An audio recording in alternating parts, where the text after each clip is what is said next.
Hello, guys. Finally, welcome to the Super 8, a match between Pakistan and New Zealand. ये इस tournament का match number 41 है और आपको ये पता है कि T20 वर्ल्ड कप 2026 में टोटल 55 मैचेस खेले जाने हैं। प्रेमादास स्टेडियम श्रीलंका में होने वाला ये मैच दोनों पाकिस्तान और न्यूजीलैंड के लिए बहुत इंपॉर्टेंट है।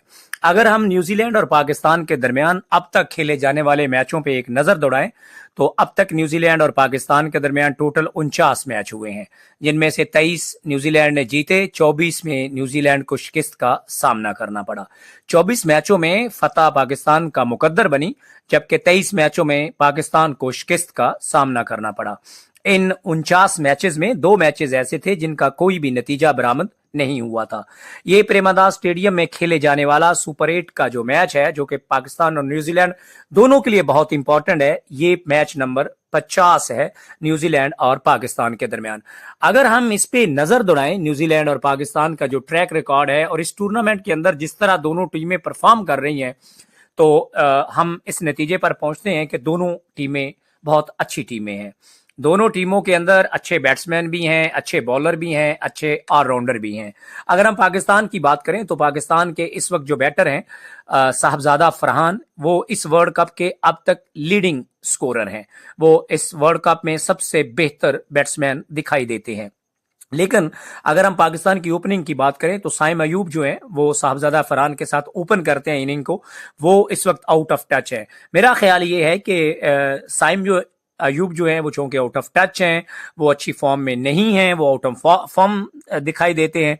तो बाबर आजम को, जो कि 4 नंबर पे बैटिंग करने के लिए आते हैं और नबीबिया के खिलाफ वो बैटिंग करने उन्हें भेजा भी नहीं गया, बाबर आजम को एलिवेट करना चाहिए और उन्हें साहबजादा फरहान के साथ ओपनिंग उनसे करवानी चाहिए। मैं ये क्यों कह रहा हूं, उसकी वजह यह है कि बाबर की जितनी सेंचुरियां हैं, अगर उसमें हम गौर करें तो वो ज्यादातर सेंचुरीज बाबर ने फर्स्ट पोजीशन पे आके, मतलब ये कि ओपनिंग करते हुए बनाई है।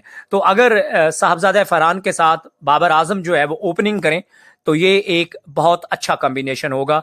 एंड देन जो है वो सलमान आगा हैं, एंड देन साइम अयूब आ सकते हैं, इसको फॉलो कर सकते हैं, and then the rest of the batting line follow कर सकती है। लेकिन अगर बॉलिंग की बात करें, जो कि पाकिस्तान की एक स्ट्रेंथ भी है और बहुत इंपॉर्टेंट है पाकिस्तान में, उसके लिए पाकिस्तान में के पास जो स्पिन की सबसे पहले बात करें तो पाकिस्तान के पास जो ट्रम्प कार्ड है जिसे कह लें, या जो बहुत इंपॉर्टेंट बॉलर है पाकिस्तान में स्पिनिंग डिपार्टमेंट के अंदर, वो उस्मान तारिक है।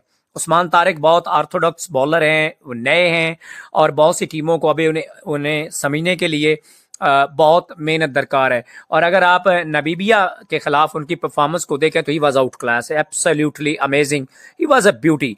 देन अगर आप फास्ट बैटरी की बात करें पाकिस्तानी बैटिंग की, तो उसमें 2 चीज़ें बहुत इंपॉर्टेंट हैं कि पिछले मैच में हमने देखा कि शहीनशाह अफरीदी को रेस्ट दिया गया और उस रेस्ट देने के बाद जो नसीम शाह थे उनको नहीं खिलाया गया। तो अब देखना ये है कि इस टूर्नामेंट के अंदर, यानी इस इंपॉर्टेंट मैच के अंदर, पाकिस्तान जो है वो अपने फास्ट बॉलिंग जो ट्रैक है पाकिस्तान का, उसके अंदर पाकिस्तान किसको लेके आता है। यानी क्या नसीम शाह वापस आते हैं और बाकी जो बॉलर हैं, फास्ट बैटरी है पाकिस्तान की बॉलिंग की, उनके साथ आके ज्वाइन करते हैं। And then if you look at the spin department which is the strength of Pakistan, उसमें आपके पास जैसा कि मैंने पहले जिक्र किया उस्मान तारिक हैं, फिर साइम अयूब जो है वो भी ऑलराउंडर हैं, ही कैन आल्सो बॉल। फिर आपके पास जो है शादाब खान हैं, मोहम्मद नवाज हैं, फ़हीम अशरफ हैं।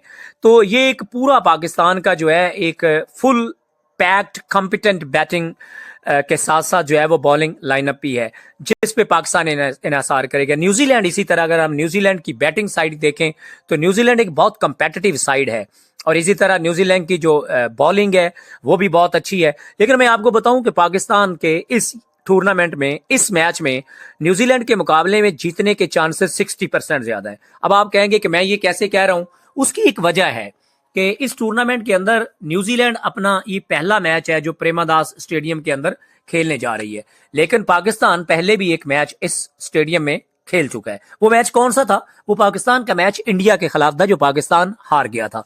इसलिए पाकिस्तान को इस ग्राउंड में, जो कि बहुत बड़ा ग्राउंड है, इसकी बाउंड्री बहुत बड़ी है। इस पिच से पाकिस्तान को जानकारी है, पाकिस्तान को आगाही है, पाकिस्तान फेमिलियर है। तो एक बात। दूसरी बात, इस पिच के अंदर अगर आप देखें, इंडिया के खिलाफ जो मैच था उसमें जो बुमराह थे, इंडियन बॉलर, फास्ट बॉलर, उन्हें बहुत अच्छी असिस्टेंट मिल रही थी।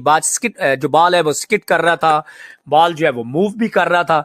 तो इस पिच के अंदर फास्ट बॉलिंग के लिए भी अच्छी खासी जो है वो हेल्प मौजूद है। तो अब देखना है कि नसीम शाह आते हैं नहीं आते, पाकिस्तान बॉलिंग अटैक कैसा बनाता है स्पिनिंग के साथ साथ। अगरचे स्पिन जो डिपार्टमेंट है वो पाकिस्तान की स्ट्रेंथ है, लेकिन मैं एक बात आपको बता दूं कि इस मैच के अंदर, इस स्टेडियम में 160 will be a very competitive total. इससे जितना स्कोर ज्यादा होता जाएगा वो प्रेशर बढ़ता जाएगा। अगर पाकिस्तान के लिए सबसे अच्छी बात यह होगी कि पाकिस्तान टॉस जीते। अगर पाकिस्तान टॉस जीतता है तो डेफिनेटली पाकिस्तान जो है वो सबसे पहले बैटिंग करेगा, ताकि बाद में अपनी बॉलिंग के बलबूते पे, जो कि पाकिस्तान की स्ट्रेंथ है, उस पे न्यूजीलैंड को जो है वो रिस्ट्रिक्ट किया जा सके कि जितना टोटल जो है पाकिस्तान अगर 160, 170 और अगर पार्टीशन लगती है तो 180 तक अगर करता है तो that would be an amazing score. और इस मैच के अंदर पाकिस्तान के जीतने के चांसेस ज्यादा हैं। और मैं ये अज्यूम कर रहा हूं, मैं ये होप कर रहा हूं कि बाबर आजम, जो कि वर्ल्ड क्लास बैट्समैन है, वो अपनी फॉर्म जो है वो रीगेन करेंगे, वो परफॉर्म करेंगे। Sahibzada Farhan is always in very good form, is in terrific form. तो अगर ये हमारा टॉप ऑर्डर जो है ये क्लिक करेगा तो फिर मिडल ऑर्डर को भी क्लिक करना चाहिए। और वैसे भी जो इंपॉर्टेंट सबक है T20 का वो ये है कि आपका जो एक बैट्समैन है उसे एंकर का रोल अदा करना होता है, उसे की रोल अदा करना होता है, उसको एंड तक बैट कैरी करना होता है। जब एक बैट्समैन आपका आखिर तक खेलता है तो आप आराम से 170, 180, 160 स्कोर कर लेते हैं। अगर न्यूजीलैंड पहले बैटिंग करता है तो न्यूजीलैंड को, पाकिस्तान को 140, 150 के अंदर आउट करना है, क्योंकि पाकिस्तान ने फिर ये स्कोर चेज भी करना है। लेकिन amazingly another way, I am going to tell you, आप इसको स्क्रीनशॉट को सेव कर लें, पाकिस्तान ये मैच जीतेगा। मैच बहुत कंपेटिटिव होगा, बहुत इंटरेस्टिंग होगा, लेकिन at the end of the day Pakistan will be the winner of this match. Bye bye.